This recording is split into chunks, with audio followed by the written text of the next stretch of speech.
KTN 라디오 이동현 뉴스 정면승부 4부 시작합니다. 매주 화요일 스튜디오를 법정으로 순간 이동시켜주는 두 분, 박지훈 변호사, 김윤우 변호사 나왔습니다. 어서 오십시오. 네, 안녕하세요. 2부 언박싱에서도 배두원 기자와 함께 이동재 전 채널A 기자 측이 공개한 녹취록 이야기를 했었는데요. 두 분은 녹취록 점은 어떻게 보셨습니까? 일단 이동재 기자 측은 녹취록을 공개한 이유가 이거 봐라 아무것도 없지 않느냐 뭐 이것 때문에 공개한 것 같은데 일각에서는 이거 이동재 기자 측이 실수한 거 아니냐. 내용 보니까는 검찰과 유착한 게 맞네. 또 이렇게 얘기하는 분도 계시더라고요. 그렇죠. 지금 뭐 이동재 그 변호인 측은 이동재 전 기자의 변호인 측은 봐라 이날 처음 얘기하는 거라서 그 듣고 처음에 나는 관심이 없다 하다가 뭐 저기 다중범죄 운운하면서 딴 얘기하다가 이동재 전 기자가 다시 화제를 전환해서 이철 전 대표한테 편지를 쓴 얘기를 처음 하는 등 그날은 공모가 없었던 것이 그날 기준으로는 뭐 공모가 없었던 거 아니냐 그런 얘기를 지금 주장하는 것 같아요. 그렇지만 이제 범죄가 종료되기 전에 얼마든지 공모가 추가될 수 있기 때문에 요 날을 기점으로 해서 또 공모가 추가됐다. 이것은 이제 공모가 시작되는 과정을 잘 보여준다. 이런 주장이 지금 같이 갈리고 있는 것 같습니다. 예. 지금 하여튼 서로 지금 똑같은 녹취록을 제시를 하는데 한쪽만 이렇게 끊어서 보여주는 양상이거든요. 예. 그러다 보니까 지금 녹취록이 엄청나게 많은 뭐 A안, B안, C안 이런 것들이 좀 나오고 있는데 다 종합해서 보면 어느 정도 사실관계가 더 확인되는 상황이 아닌가 이렇게 보입니다. 예. 그게 문제가 된 내용은 뭐 이런 거죠. 그런 건 해볼 만하다. 그건 해볼 만하다. 예, 그건 해볼 만하다. 예. 뭐 그러다가 한 건 나오면 뭐 이런 내용인데 네. 그 한동훈 검사장 측에서는 이거에 대해서 덕담한 거다. 뭐 이렇게 얘기한 것 같은데요. 네. 본인은 공모가 아니고 그냥 하면 좋지 해볼 만하다 이런데 사실 덕담이 되려면 아주 추상적인 얘기를 했다면 덕담이 될 수도 있어요. 뭐 이렇게 취재를 하고 싶다. 근데 구체적으로 좀 내용이 나온다 그러면 이게 덕담으로 볼 수 있는지 또 그 수사기관이나 검찰에서 서울중앙지검에서 어느 정도 증거를 갖고 있는지에 따라서 이게 덕담인지 공모인지 가려질 것으로 지금 보입니다. 그러면 이 녹취록만 놓고 봤을 때는 공모했다고 보기는 어려울 수도 있지만 그 중앙지검에서 이거 말고 다른 게 있다면 종합적으로 판단했다 플러스 이런 거잖아요. 알파가 돼야 될 것 같아요. 예. 특히 중앙지검의 담당 형사 부장이 얘기했던 것하고 이동재 전 기자를 구속하는 과정에서 법원에서 영장판사가 얘기했던 부분 상당한 부분이 실체적 진실이 접근했다. 상당히 입증됐다. 이렇게 두 가지가 얘기가 됐거든요. 예. 요거 녹취록 정도만 봤을 때는 그 정도는 아닐 수가 있기 때문에 다른 증거들과 합쳤을 때 그 가능성이 있지 않을까 이렇게 추측해 볼 수가 있습니다. 일단은 뭐 변호인 측 이동재 전 기자의 변호인 측에서 자꾸 이렇게 공개를 하고 있는데 19일에 한번 공개를 하고 오늘 21일 이틀 만에 다시 공개를 했거든요. 근데 19일에 공개했던 내용 중에서 빠졌던 부분이 아까 말씀하신 그런 거 한 건 하다 걸리면 되지 그건 해볼 만하다 그 부분 아니겠습니까? 예. 예. 근데 그 부분이 오늘 추가가 되면서 이게 다다라고 했는데 실제로 또 19일 전문과 대조를 해보니까 삭제된 부분이 나왔어요. 조금 달라요. 예. 예. 거기서 한동훈 당시 차장검사가 진짜 그렇게 유시민 노무현 재단 이사장의 VIK 강연료 문제를 이동재 기자가 말을 꺼내니까 한동훈 차장검사가 이렇게 답을 하거든요. 진짜 그렇게 많이 하면 그게 거기 있는 사람에게 강연하고 지식을 전달하는 문제가 아니라 그런 사람들이 와서 강연했다는 것을 밖에 홍보하는 것에 있어서 주가 저작 차원이잖아. 그것도 이렇게 한 부분 이렇게 말을 하니까 이동재가 맞장구 치는 부분 등등을 또 삭제를 했거든요. 예. 그리고 오늘 오후에 중앙지검은 사안과 관련성 있는 내용 중에서 일부 대화가 많이 빠졌다면서 그 빠진 내용이 일부 대화가 축약되거나 기자들의 취재 계획에 동조하는 취지의 언급이 일부 누락돼 있어서 그 표현과 맥락이 정확하게 녹취되지 않는 부분이 있다는 입장을 밝혔다고 합니다. 예. 근데 뭐 다시 거기에 대해서 이동재 기자 측이 재반박한 것 같은데. 그또 재반박했죠. 예. 네, 거기에 대해서 재반박은 축약이나 뭐 네네. 이런 거 하지 않았다 뭐 그런 거잖아요. 네네, 그게 맞습니다. 다다 이런 얘기 했는데 예. 아까 박준 변호사 이야기처럼 오늘 서울중앙지검에서 이것만 갖고 판단한 건 아니라의 뉘앙스로 그런 말을 했기 뉘앙스. 때문에 예. 사실은 녹음 자료를 갖고 저는 이제 개인적 생각입니다. 저도 예. 뭐 조사를 옛날 수사를 했던 입장에서 보면 결국은 이걸 녹음했던 사람 우리가 지금 계속 주목하는 사람 백모 기자 후배 기자가 있어요. 예. 이 사람은 참고인 조사를 받았을 가능성이 아주 높거든요. 이 녹음 자료를 바탕으로 해서 그 장소에서 어떤 내용들이 더 오갔고 또 녹음 안 된 내용들까지 그 사람한테 백모 기자한테 많이 물어봤을 가능성이 예. 큽니다. 예. 지금 저희가 딱 눈에 띄는 부분은 녹음 자료 빼고는 백모 기자의 진술 그런 부분들이 합쳐진다면 이제 증거에 좀 더 다가가지 않았을까 이런 생각을 좀 해봅니다. 예. 그 백모 기자가 어느 정도의 증거를 갖고 그렇죠. 있느냐. 뭐 이 대화만 갖고 있는 건 아니라는 얘기가 더 나오기 있을 때문에. 가능성이 있지 않을까. 안 그러면 그 수사하는 입장에서 뭐 상당한 진실에 근접했다 이런 말 하기가 쉽지가 않거든요. 네. 그것도 내부 전산망 이걸 쓰기도 하고 또 이 사건 자체가 되게 검찰 내부에서도 첨예한 대립이 있는 사건인데 또 그게 강요 미수죄가 영장 발부까지 갔던 상황이기 때문에 예. 그냥 우리가 지금 보고 있는 내용만이 있다 이래 보기는 좀 어려워 보입니다. 예. 이 강요 미수 사건임에도 영장을 청구했고 영장이 발부됐고 그걸 봤을 때는 이것만 갖고 하진 않았을 것이다 이 말씀이죠? 저는 강요미수죄가 영장을 청구한 사례도 제가 본 적이 별로 없고요. 예. 발부된 사례도 제가 좀 찾아보려고 했는데 잘 안 찾아지더라고요. 예. 그만큼 좀 드문 사례가 아닌가 생각이 들어요. 예. 자, 어쨌든 검언유착 사건으로 이동재 전 채널A 기자는 회사에서 해고됐고 이제는 구속까지 된 상태입니다. 한동훈 검사장도 곧 소환 임박했다 이 얘기가 나오는데 뭐 소환을 거부했다 뭐 이 네, 얘기도 지금 있고요. 벌써 한 검사장은 계속 언론이나 이런 데서는 본인의 입장이 자기는 채널A 취재에 관여한 사실도 없고 어떠한 형태로든 기자와 신라젠 수사팀을 연결해주거나 수사에 관여한 사실 전혀 없다면서 수사팀이 벌써 3번째 출석 요구를 했는데도 계속 불응을 하고 있다라고 합니다. 아마 이런 뭐 이거는 또 제 생각일 수도 있는데 24일 날 검찰 수사심의위원회가 예정돼 예. 있습니다. 예. 뭐 이재용 부회장하고 연결 뭐 시킬 수밖에 없는데 그때도 검찰이 영장 청구를 한데 그때는 기각이 됐습니다. 예. 사건 다 딴 사람 했지만 그 다음에 수사심의회에서 반대 결과가 났습니다. 불기소 결정에 수사 중지 권고가 났거든요. 이걸 좀 생각하고 있는 게 아닌가 생각이 들어요. 일단은 이 사건 관련해서 이동재 전 기자 쪽은 영장이 났지만 본인이 조사를 받아버릴 보면 벌써 24일 날 수사심의에서 별로 안 좋다고 판단이 돼서 계속적으로 조사를 미루고 있고 또 한편으로는 이게 뭐 언론 플레이인지는 말 수는 없습니다. 예. 사실은 그냥 가만히 있고 조사받으면 끝이에요. 뭐 녹음 자료를 뭐하러 국민들한테 알려줍니까? 우리가 알아서 뭐합니까? 우리는 뭐 알 필요가 없는 내용을 계속 공개하는 게 뭐 이동재 전 기자 측이긴 하지만 그 변호사가 한동훈 검사장하고 친해요. 네. 다 같이 친하기 때문에 주진우 전 검사. 주진우 변호사죠. 네. 지금은 이게 수사심의하고 뭐 연결 지을 수밖에 없지 않을까 생각이 예. 듭니다. 근데 어쨌든 이동재 전 기자에게 구속영장이 떨어졌기 때문에 윤석열 검찰총장이 코너에 몰린 것은 사실 아니냐. 무리한 수사가 아니었나. 무리한 수사 뭐 지휘, 감독, 특히 전문수사단, 수사심의 이거 한 이유 자체가 처음에는 뭐 범죄가 안 되기 때문에 그렇게 얘기를 했는데 어쨌든 간에 수사팀이나 뭐 법원 과정에서 범죄가 됐기 때문에 구속영장이 난 예. 거거든요. 그러니까 처음에 서울중앙지검에서 이동재에 대한 구속 수사가 필요하다고 지휘부에 올렸을 때 그렇죠.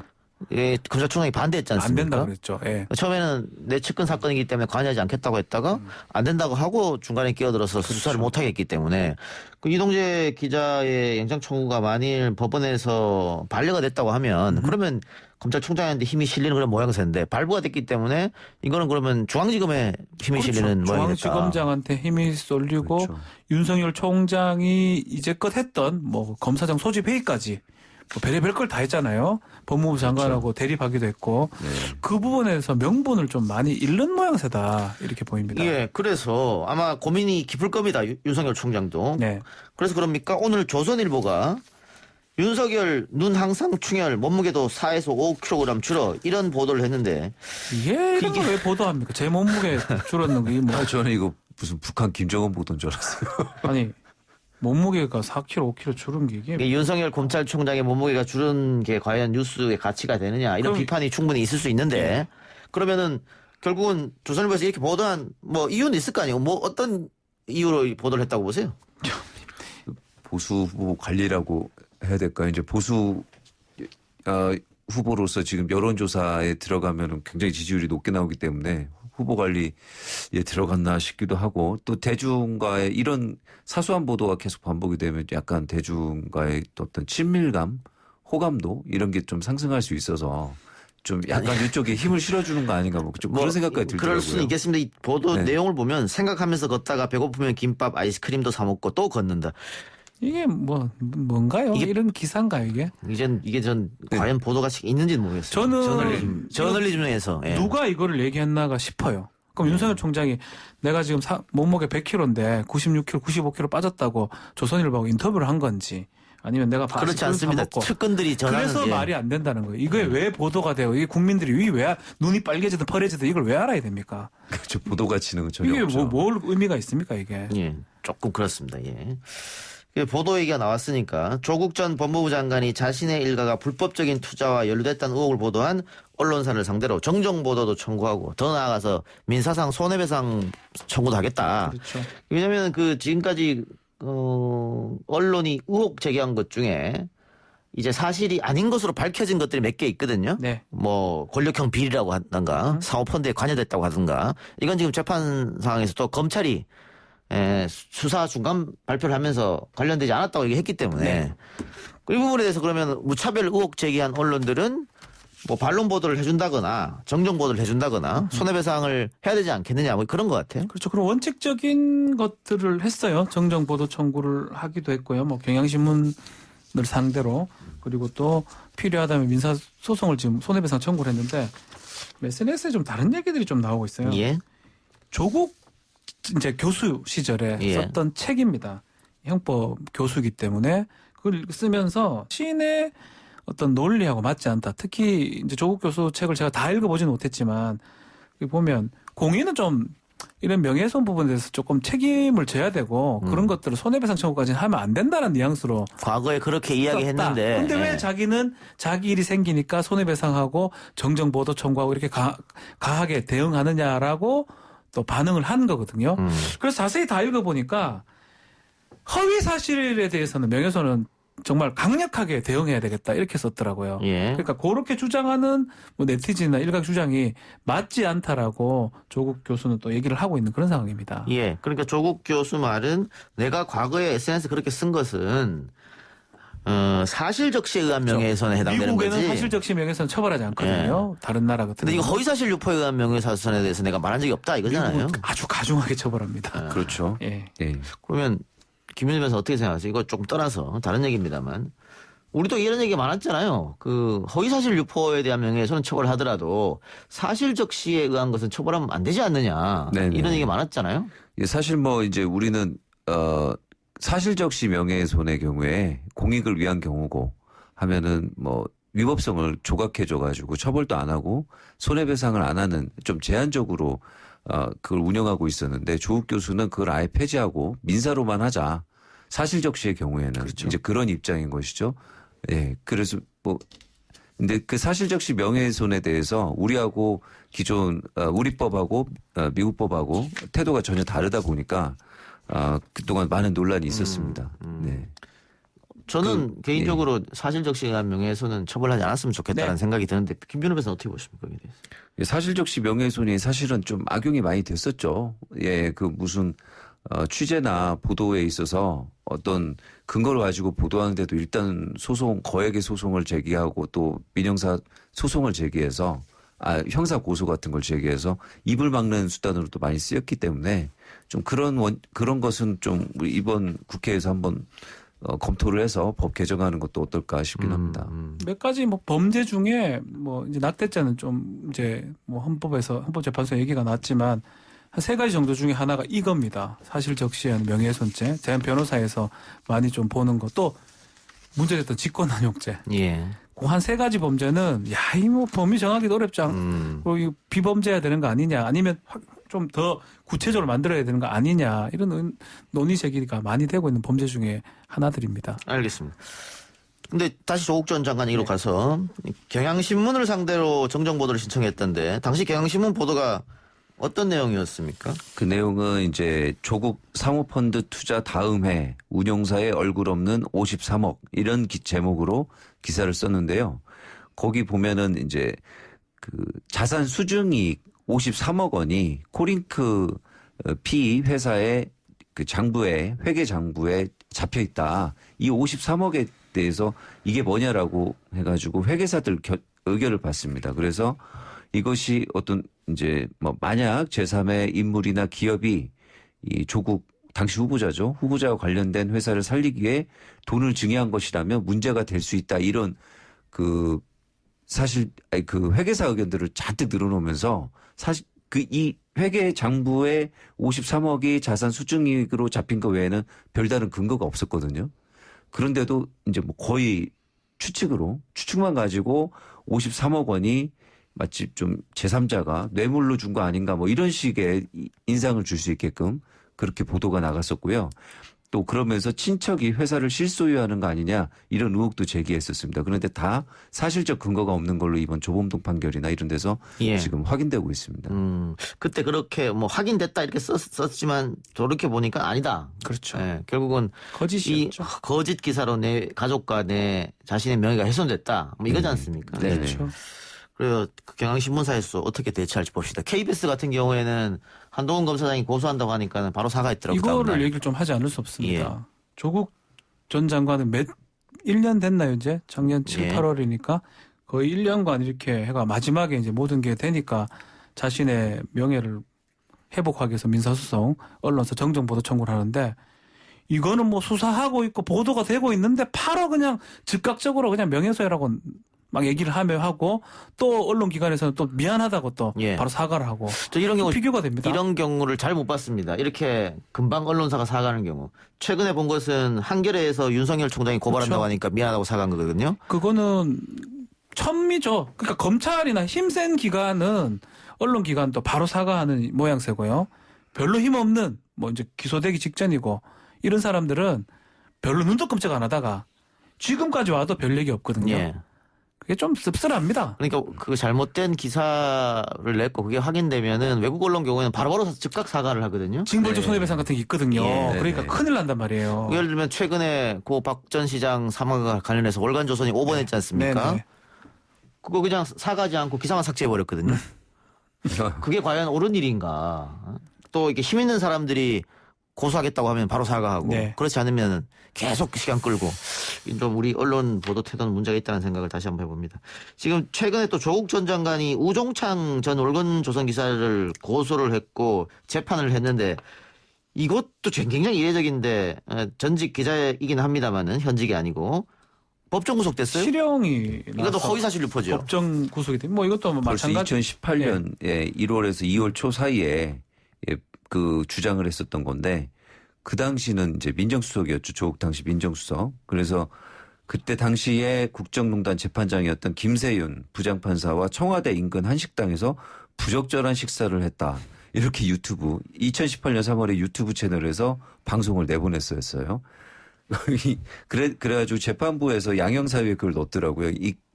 이분도 전직 언론인이고 그다음에 유튜브를 이용해서 계속 그 언론 활동을 하시는 분인데 그런 분이 최소한의 사실관계 확인도 없이 이런 것을 그대로 내보낼 수 있느냐 이런 것은 굉장히 중하게 다스려야 된다 이런 취지로 말씀을 했고 또 거기에 따라서 실형을 선고했습니다. 징역 8개월이요. 예. 근데 실형이 나왔던 것도 굉장히 이례적인 거고요. 보통 뭐 집행유예 뭐 이렇게 집행유예 나오는데 하죠. 집행유예를 거기다가 많이 하죠. 법정 구속해버렸단 말이에요. 네. 네.